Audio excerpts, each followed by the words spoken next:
Welcome to the Invincible Innovation Show, the podcast for changemakers. Each week, I talk to the most fascinating entrepreneurs and innovation leaders about innovation, strategy, and design. Hey everyone, great to see you. Today we'll talk about innovating better with think tanks. Welcome to Invincible Innovation Live. I'm so glad that you're here. I'm Mazor, Kario, innovation and value creation expert, and I'll be your host. And my guest today, I'm so happy to have Erez Tsalik. Hey Erez, how are you? Hello, I'm good. Happy. So happy to see you with me. Erez is innovation expert from SIT, Systematic Inventive Thinking. We're live on LinkedIn, YouTube, and Facebook, and you're much invited to join the discussion and ask questions. We would be very happy to see you with us. So now we can start, Erez. You've been facilitating innovation and creativity workshops for so many years. Could you share a few tips for creativity?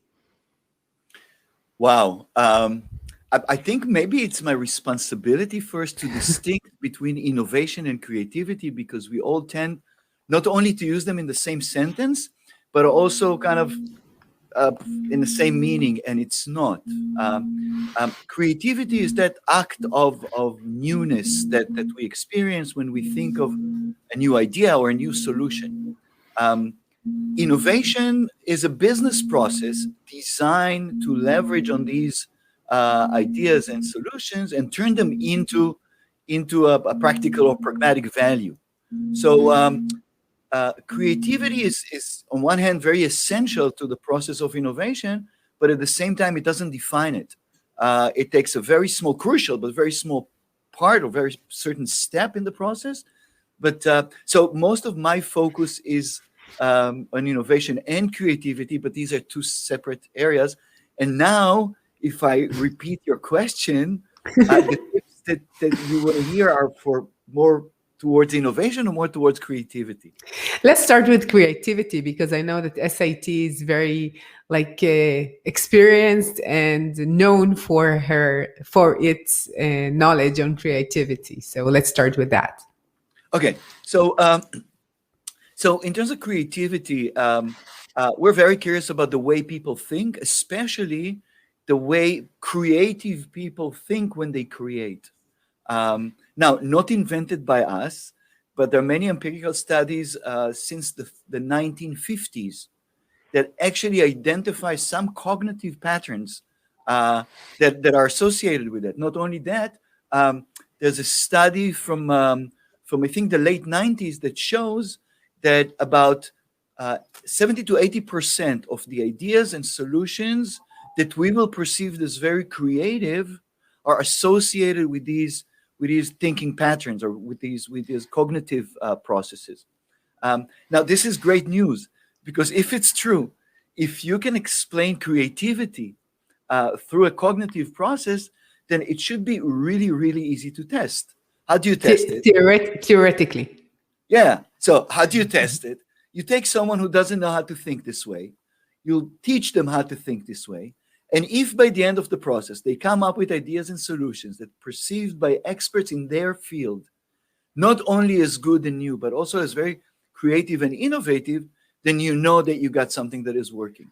And at SIT, this is exactly what we're doing. We're using these thinking processes or cognitive manipulations, if you will, to ensure that the thinking process will end up with ideas and solutions that are very creative.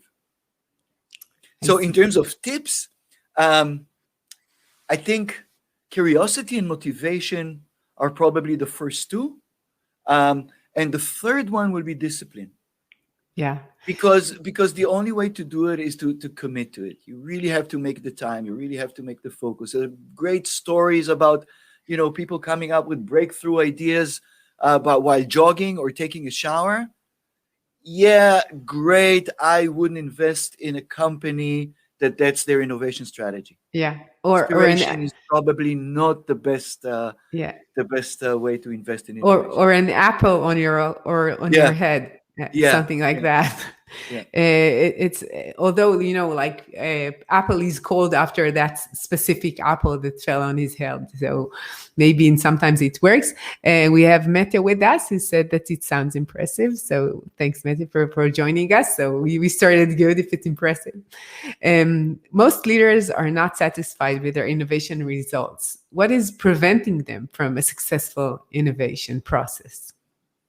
So I think when I look at corporates in the last 20 years, first innovation was embraced as something very unique. Then very quickly we replace we started to use the word innovation instead of using newnessness. So a company is now moving from I don't know, manual process to an automatic one. They call it innovation, even though the technology was invented years ago.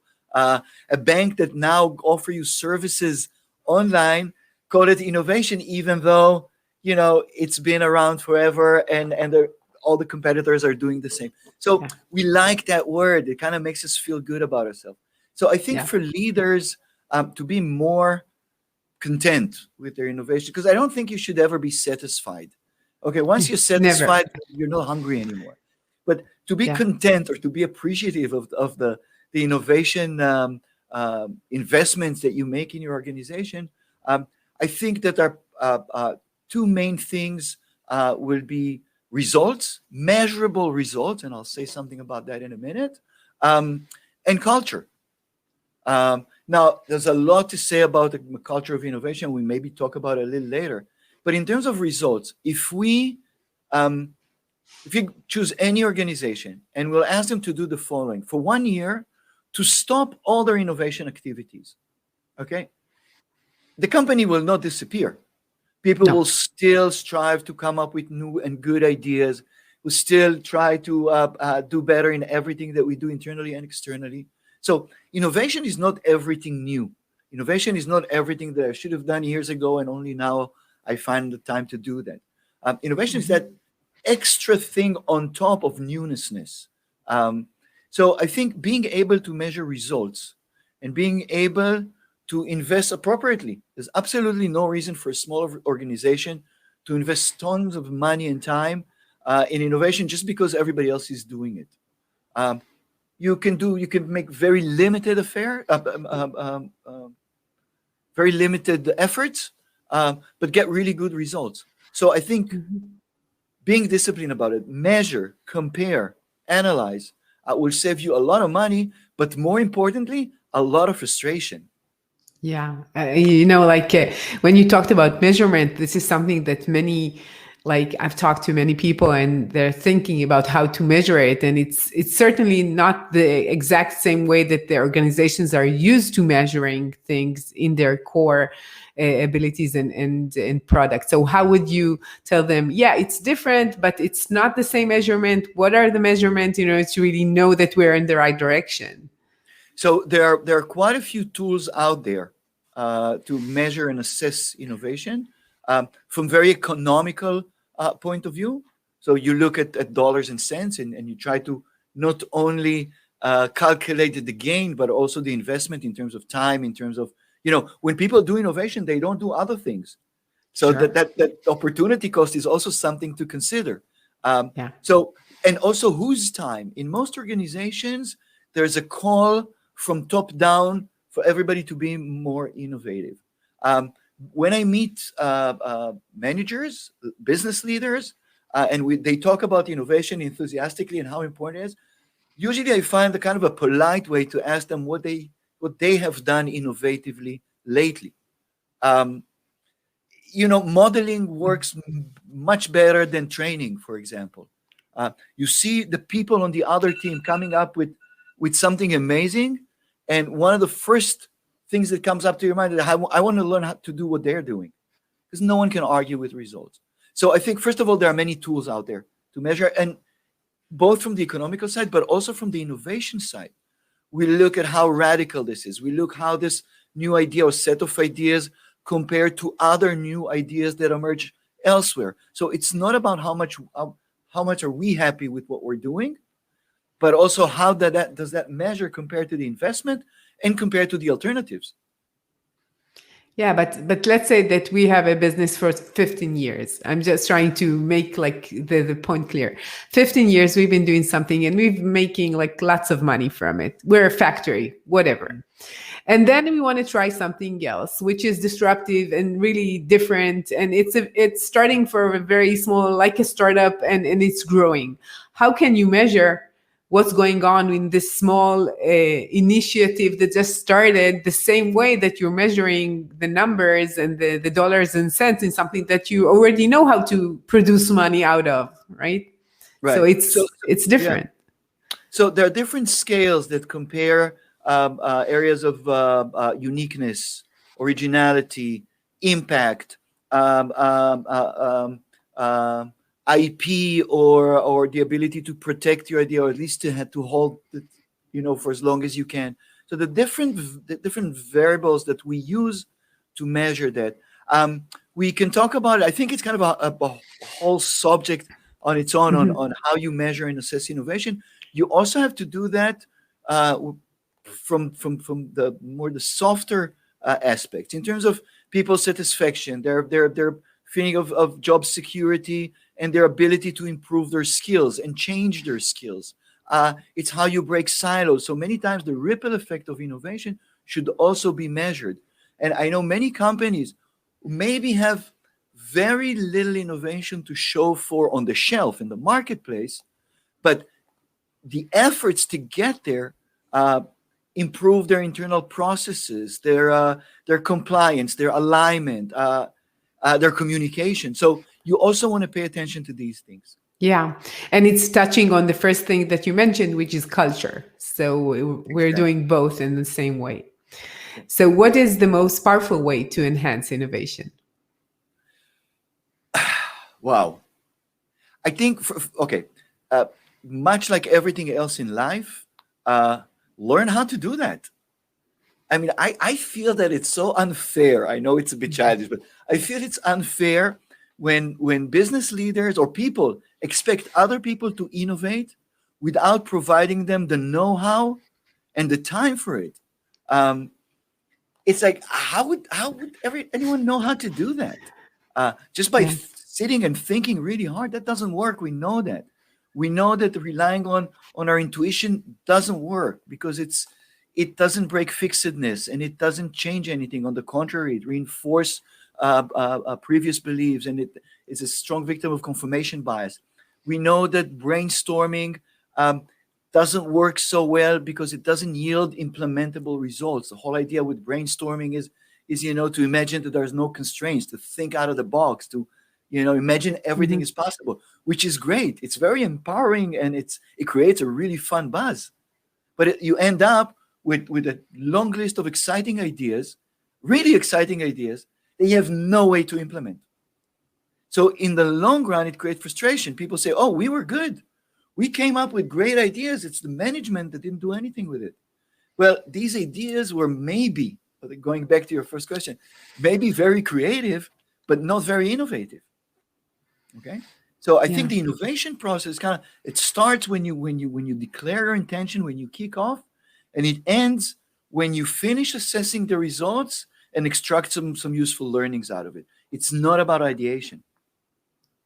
I think that's what you mentioned about that you need to do it like systematically. You need to be persistent. Mhm. You see that in many companies, they know how to do a certain processes in a certain way, and they expect the innovation to be some kind of like in peaks, like a happiness all around, and just having great ideas, and then we're happy with it. And the grit, to take the idea and to make it a reality is something that it needs methods. It's not enough to say, yeah, I want to change, yeah, I have the power, I know how to pitch it, or something like that. Right, right. I totally agree. And I think also in terms of our culture, we tend to idolize people who are outliers, which is great. Um, but when we see a video of the band we love, uh, we're really like at all with their musicality and how great they sing and play, etc. We absolutely don't think about the hundreds of hours they spend in a dark studio working on it, right? And the same goes with innovation. When you, I don't know, when you search on Google the top 10 innovation gurus, you know, it's like, okay, you see the results. We all hear about Steve Jobs, for example. It's great. But we only look at the outcome. We don't look at the days and months and years of hard work. Same goes with innovation. Most of the innovation around us is not glorified. When I look around me in the room that I sit in right now, there's not even one single innovation that was created by, a kind of a star innovator. Most of them were created by engineers who were sitting and just testing and checking persistently and systematically. The worst thing that could happen to you as an innovator is that you try to do something and a week later somebody else come up with a better idea and you realize that it was there all the time. You just didn't look at it because you were not thorough, you were not systematic. You're following your gut feeling or your intuition because, hey, that's much easier than forcing yourself, religiously. Say, this is my business responsibility. If there's an opportunity there, I'm going to find it. So I think it's also a cultural thing. It's part of our education. Yeah, I heard that we have a bias that we know some of the brands, and for us, because we know them and they are consumer brands, we know that they are more creative, innovative, successful. And there are many brands that they are not B2C, they are not known, and they're doing incredible things in their own domain, and nobody heard about them because they are not, Apple, for It's example. the power of positioning. I worked 3 years ago. I'm not going to mention any names, but I worked with an electronic and appliances giant, really one of the biggest Korean companies in the world. And I worked with their innovation team, and I was kind of disappointed. Their innovation team is relatively small to such a huge company. And I remember talking with one of their VPs, and I asked him about it, and he said, yeah, people don't know that, but we're a Me Too company. What we're really good at, okay, on a global scale, it's a huge company. What we're really good at are two things. We see what competitors are coming out with, we immediately adapt and improve, and we release it to the market. We always second or third, but with better products. And the second thing that we're really good at is positioning. Because we position ourselves as a very innovative company, and it works for us. Yeah. And I don't judge that. For me, it's fine. If it works for you, great. It apparently it works for them. Yep. But it's like you're the first to have an idea and you're like running fast and you're first and you get all the arrows in your back, and the ones who is after you will say, okay, now I can take the battle. So Yeah, and I that's think as consumers, many times we ask ourselves, do I want the first one in the market, or do I want the best one in the market? Yeah, but it's not only that. It's not. Sometimes it doesn't get to any consumer. Sometimes it's something that they would say, okay, why should we innovate? We could either take someone else doing the better and I'll take it, or we can just merge. We can buy the competitors if they're bothering us that much, and we don't need that. So you see companies that they are not doing the effort and they're still very, very successful. Yeah, When we talk about Apple, by the way, it's not like they invented everything that they are selling right now. We have to say that too. Yeah, I think somebody. We were led to believe that innovation is a survival mechanism. If you won't innovate, you die. It's not true. It's not true. In the last 60,000 years, humans were constantly working to improve their conditions and to better their abilities and skills, etc. So, no, you don't have to do innovation. It's absolutely okay to stick to doing what you're doing really good. It's absolutely good to continue with R&D and with process excellence. These are great. Now, I think that these two are a must. If you want to innovate on top of it, that's great. Sometimes it's absolutely necessary, sometimes not, but it's a choice. It's a choice, and it's a choice that you have to, accept and embrace.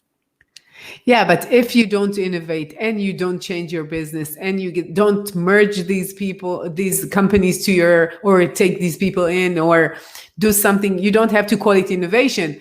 But the market is changing. We see right now lots of change in the world. We're in the middle of the COVID crisis.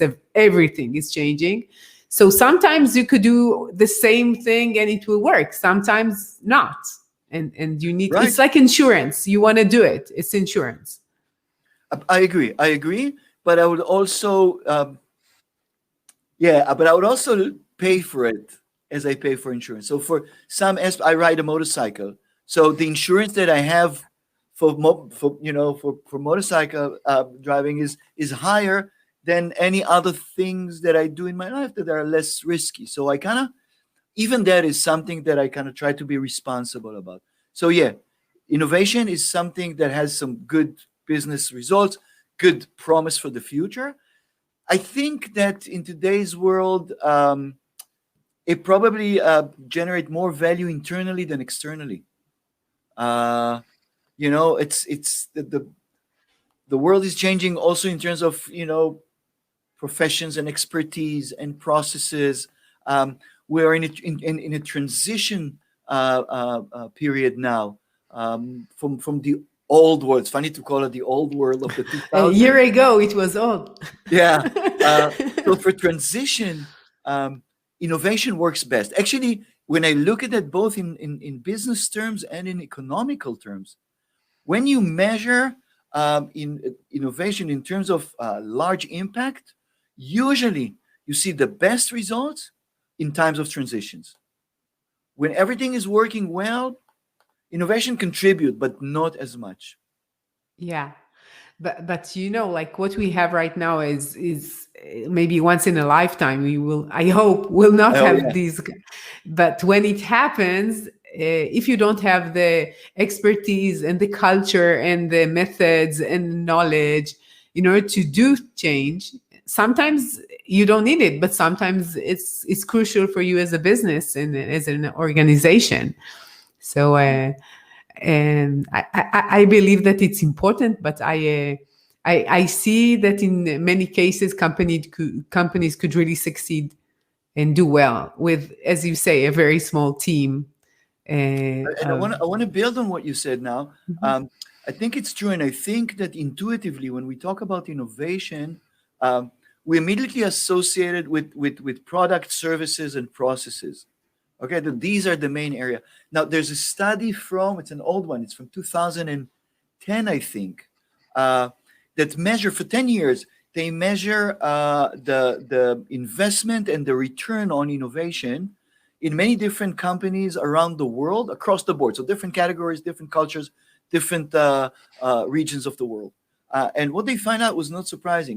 They found out that most organizations in the world will put most of their innovation efforts around products and product performances. Okay, but when you measure the return, the ROI, the return on innovation, you discover that you get the highest return not on products and services and processes. Your highest return is on business model innovation. Yet, even though 12 years pass, most companies in the world still put all their innovation efforts on products and services and not on business model innovation.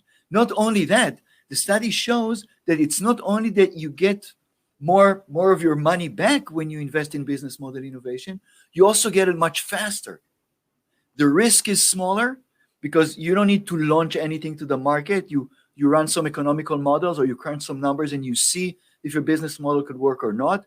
You maybe launch it in one specific segment of your market and you experiment with that. So it's very low risk. The constraints are really clear. So the chance that you would do something completely wrong are close to zero. Okay. Yet in our minds, innovation is all about products and technologies, and it's not. It's there. But I want to expand that. So for me, one of the things that I would like to see in the business world today is that I don't want to say shift, but at least a better balance between product and services or market related innovation and business model innovation and strategy innovation and marketing innovation. Okay, I think that Yeah. these are the areas that should really get a boost now, especially with all the changes we're experiencing. Yeah, I understand what you're saying. I think that it makes sense to think about products and services because it's like tangible. It's like obvious Yeah. that there is the result. This is how we see it, and so forth. Can, And can I can I jump in? Can I jump in with my favorite example for that? sure. Okay, so we all credit, because you mentioned Apple and Steve Jobs. We all credit Apple for the iPhone, which is great. It's the first time in my life that I have some kind of an emotional bonding with a device. But it's interesting to know that in the last 4 or 5 years, Apple didn't make a lot of money from the iPhone. Um, it's still an expensive technology. There were major investments to actually get there. Um, and in terms of um,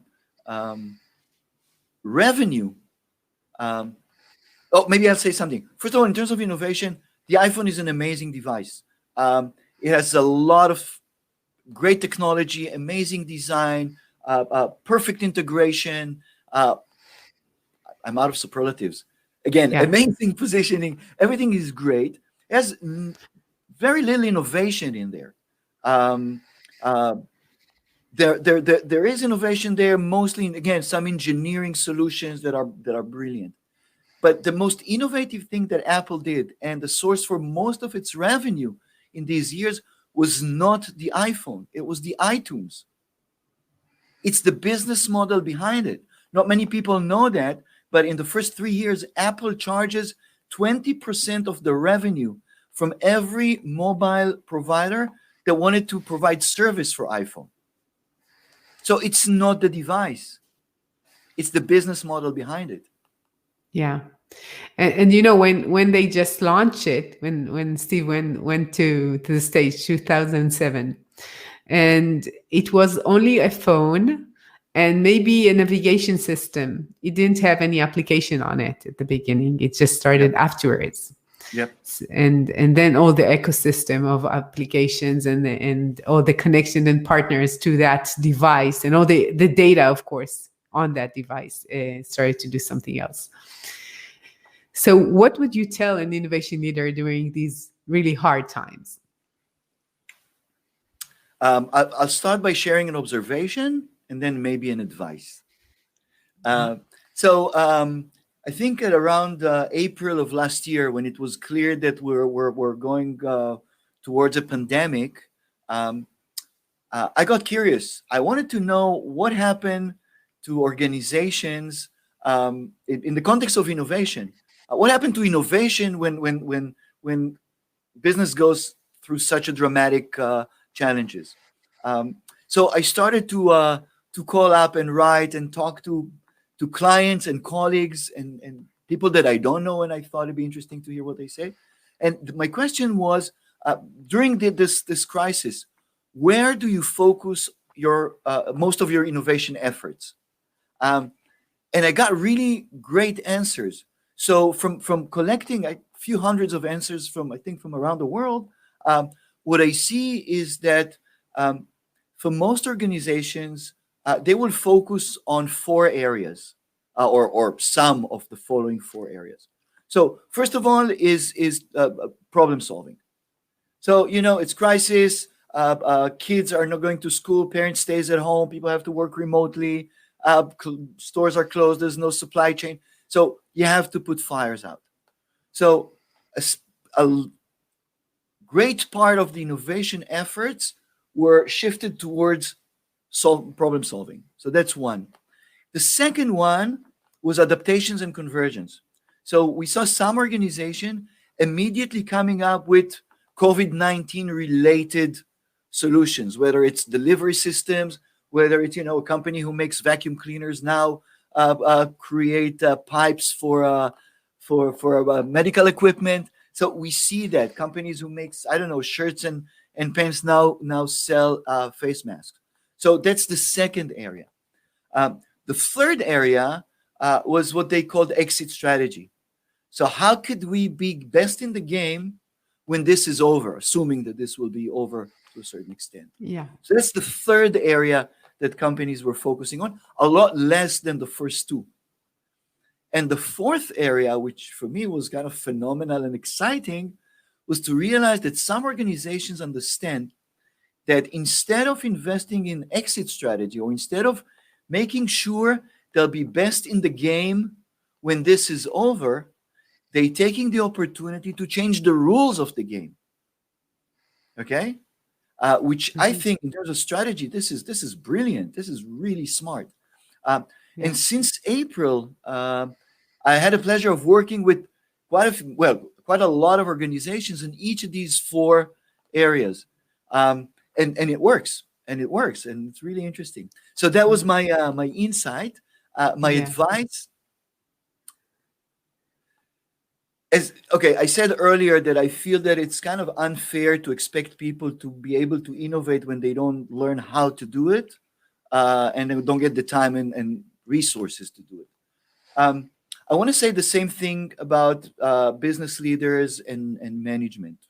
Um, the fact that you're very senior means that you're smart, that you're committed, that you're motivated, that you probably have very good managerial skills, and probably um, because of you have very clear view of reality. It doesn't mean that you understand innovation very good. It makes a lot of sense to get help. And much like anything else, innovation was became a buzz or a trend. And in the first few years, people didn't know what you're talking about and were really suspicious to know that you're an innovation expert. What does it exactly mean? But then 5 years later, every second person is an innovation expert, and everyone who spent 5 years in a high tech company is a consultant. Um, I think that 20 years through this new field, by now we have a lot of data, we have a lot of knowledge, we have a lot of insights, we have much higher resolution than one owns personal experience. We know that some tools are good for some situations, and other tools are better for other situations. We know that you need to be able to pick and choose the right methodology for you, or the right approach for you, and not copy paste. What works for Google or Apple or Elbit will not work for you. I guarantee.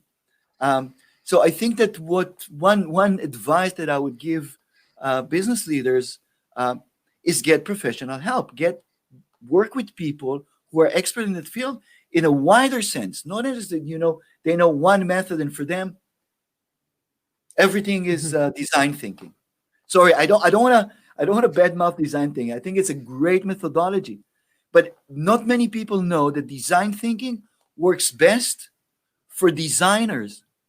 And when you apply design thinking with other teams, usually you don't get such good results.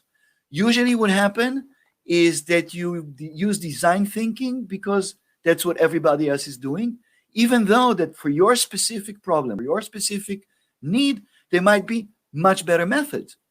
We do it. It was brainstorming first, then design thinking, um, and there are trends that are changing all the time. So work with someone who can help you pick and choose the right tools for the right circumstances, the right approach, and also give you the right perspectives to measure. Yeah. We were just like, we started to talk so many things, and the main thing you want to really understand is think tanks. And I want you to tell me how think tanks could help organizations innovate. And how is it Okay, different than what we said till now? okay. So I'm going to get a little bit excited, but I'll That's explain good. why. I'll explain why. Um, I'm very interested in thinking processes, mostly in the context of innovation and problem solving, but also in other areas, politics, education, strategy, wherever thinking has a strong value, or strong impact. Um, Now, some years ago, when talking with clients, it was very evident that because I come from the world of innovation, the conversation will be about some specific issues or products or technologies or processes, etc. And I noticed with time that the conversation changed. with many of them. And instead of talking with me about a specific topic, they started to ask me, not implicitly, but to ask me to be more of a sounding board. The message was, look, I'm dealing with this situation now, and it's very complicated. How about if I'll tell you what I'm thinking, and you tell me what I think, what you think about my thinking? And when it became more and more apparent, I got curious, and I started to pay attention to it, and I realized something that, if up until the 50s, in order for one to be a good manager, you needed to know what your subordinates or your team knows, and have a little more experience, and that was sufficient. Then in the 60s, we realized that this is not enough. So knowledge and experience are not enough. You also need a little bit of management tools. And this got boosted in the 70s and the 80s with the McKinsey revolution and all that. So that was great. But in the 90s, we realized that knowledge, experience, management skills are also not enough, and you need some soft skills. Okay, so the 90s were all about also understanding people, managing people. It's all about incentives. It's all about bonding. It's all about communications. Yet our world becoming more and more complicated. The amount of considerations that a manager needs to consider now before making a decision is maybe, I don't know, 20, 30, 50 times higher than 20 years ago. The possible consequences of every decision that a manager makes are huge. Okay, it's just not the black and white go no go world anymore. Now, somebody said once that appliances become smaller, but our fingers stay the same size. Same goes with management. So managing become more and more complex, yet we still think the same way, using the same principles, using the same logic.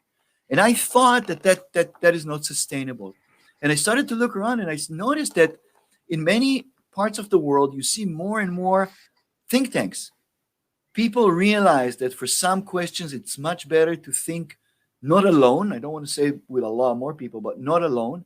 And they started to do that. And say, oh, I wonder how these think tanks works. And I started to look for some kind of a protocol, some tools or methods, or how to run a think tank successfully. And I couldn't find. Well, I found 2 or 3 methods or models, but they were so generic, and they were mostly managing the room or the process, but having zero impact on the quality of the results. Okay?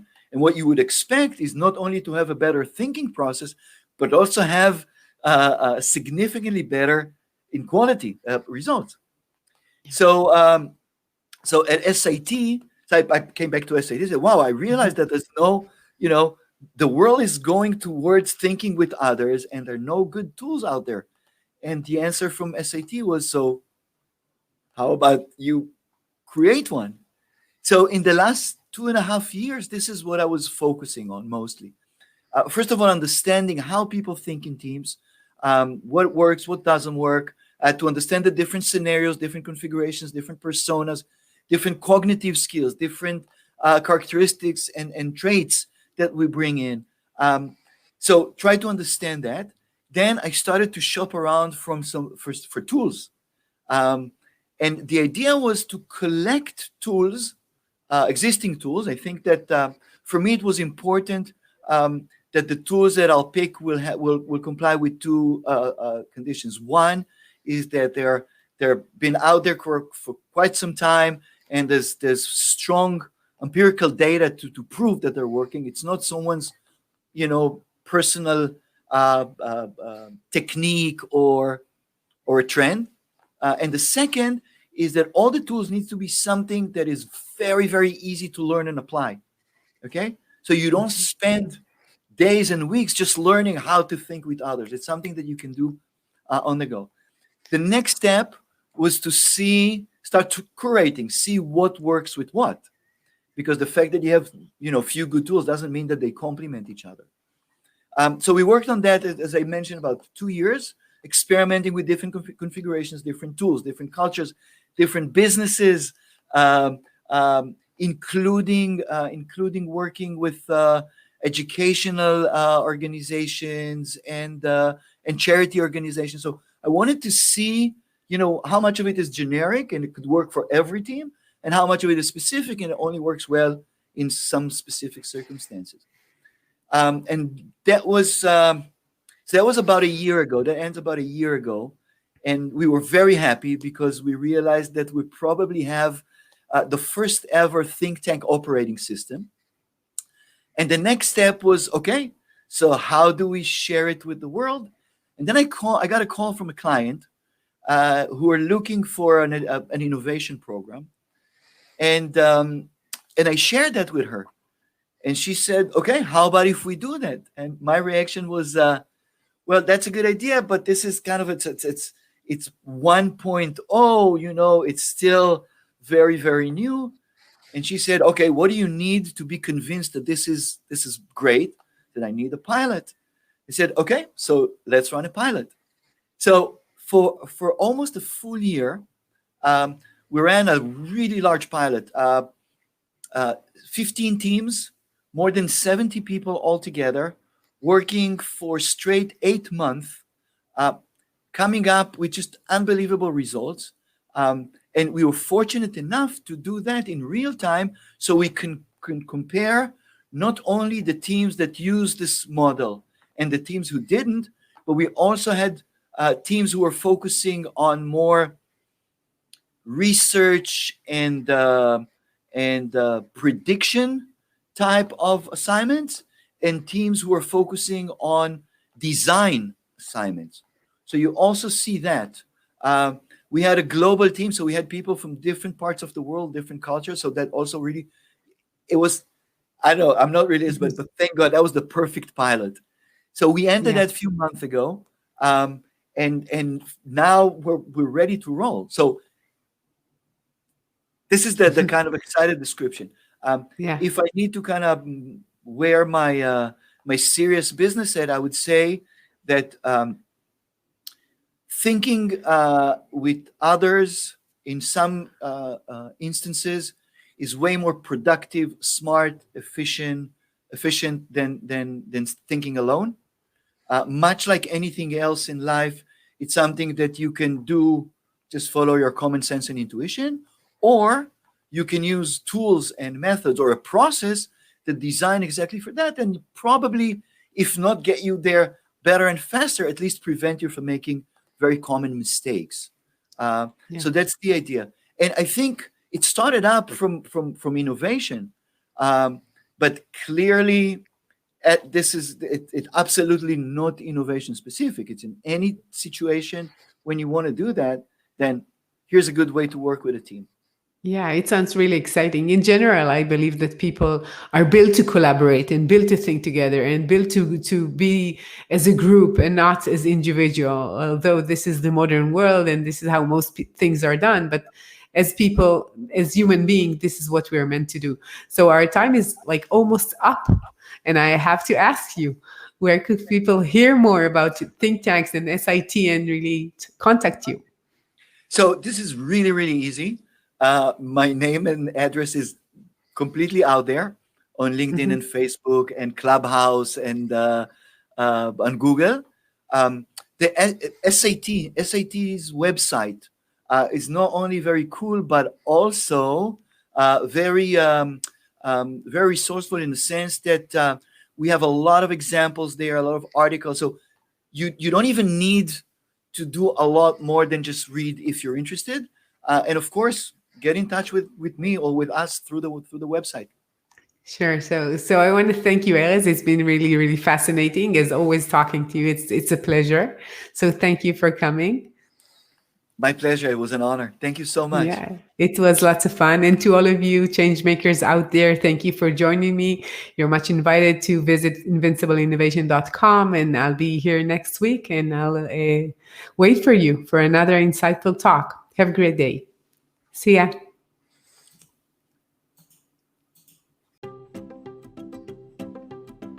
I'm Mazor Kario, and you've been listening to the Invincible Innovation Podcast. Make sure to visit our website, invincibleinnovation.com, where you can learn more about our programs and my book, Innovating Through Chaos. I'll be waiting for you next week in our next episode. Thank you for listening.